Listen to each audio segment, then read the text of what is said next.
অনেক দিন ধরেই ভাবছি যে যাব বাট কিছুতেই টাইম করে ওঠা হচ্ছিল না। অফিস কাজ, নিজের পার্সোনাল কিছু কাজ, পড়ানো সব কিছু মিলিয়ে মিশিয়ে এই প্ল্যানটা অনেক দিন ধরেই পোস্টপোন হচ্ছিল। তো আমার পুচকু মানে আমার একটা ফ্রেন্ড যার নাম নেহা, তো ওর ছেলেকে আমার তো ভীষণই আমি পছন্দ করি, আমার খুবই কাছের একটা মানুষ হয়েছে। তো এবারে ওকে দেখতেই যাচ্ছিলাম, চলে গেছিলাম একটা স্যাটারডে নেহার বাড়িতে। অনেকটা জার্নি করে ফাইনালি পৌঁছালাম।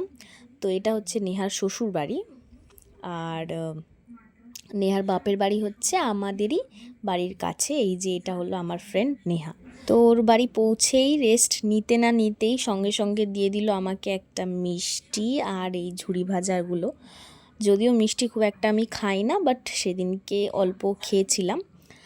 আর তারপরে দেখো লাঞ্চের প্রিপারেশন করেছিল, যেটা হচ্ছে চিকেন পোলাও। ফার্স্ট টাইম বানাচ্ছিল, তো আমাকে বললো একটু ট্রাই করে দেখ কেমন হয়েছে, নুন ঝাল সব ঠিক হয়েছে কি না। আর আমার না খুব মানে চা খাওয়ার নেশা, যে কারণে আমি কি করলাম, যেহেতু বেলায় বেলায় পৌঁছেছিলাম, মানে তখন বেজেছিল 12টা, তো আমি ওর বাড়ি গিয়ে নিজেই চা বানিয়ে খেলাম। মানে কিছুটা আমিও হেল্প করেছি ওকে চা বানাতে। তারপরে দেখো ওর বাড়ির চারপাশটা কি সুন্দর সবুজ, মানে সবুজ ভাবটা বেশি, গাছপালা অনেক বেশি, ভাল লাগে আমার খুব। তারপরে চাটা খেয়ে একটুখানি মাথাটা রিল্যাক্স হলো, কারণ সকালবেলা বেশ ভালোই গরম থাকে, রোদ থাকে। আর আমার বাবুটাকে তো তোমরা দেখলেই, খুবই কিউট আমার সোনা বাবা ওটা। তো তারপরে আমরা করে নিলাম হচ্ছে লাঞ্চটা সত্যি খুব সুন্দর হয়েছিল ফার্স্ট অ্যাটেম্পটে। এটা হচ্ছে আমার ছোট্ট বাবা, মানে আমি ওকে ছোট্ট বাবা বলে ডাকি, আর ওর অ্যাকচুয়াল নেম হচ্ছে ধ্রুব। আর দেখো একদম নিজের মার মতো দেখতে হয়েছে, ও আমার মনের সত্যিই খুব কাছের।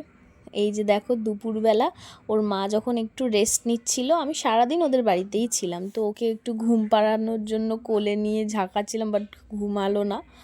তারপরে নেহা একটু শুয়েছিল, বাবুটা তখন ঘুমিয়েছিল সন্ধেবেলার দিকে। তো আমি একটু বেরিয়েছিলাম সন্ধেবেলার একটু টিফিন কেনার জন্য, যেটা হচ্ছে ওদের ওখানে একটা ভালো চাউমিন পাওয়া যায়, তো ওই দোকানটায় আমি গেলাম। আর এর আগেও যেহেতু আমি ওখানে গেছি, যে কারণে আমি চিনি জায়গাটা।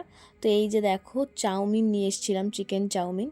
তো ও তো খেলোই না, ওর শরীরটা খারাপ করছিল, তো আমি খেয়ে দিয়ে বাড়ির দিকে রওনা হলাম। একদম মনটা ভালো লাগছিল না, বিশ্বাস করো। আমার মুখ দেখলেই তোমরা বুঝতে পারবে, মানে পুচকুটাকে ছেড়ে যাচ্ছিলাম তো একদম ভালো লাগছিল না। তো তোমাদের সাথে আমি একটা সুন্দর মেমোরেবল ডে শেয়ার করলাম। ভালো লাগলে অবশ্যই লাইক কমেন্ট শেয়ার করো।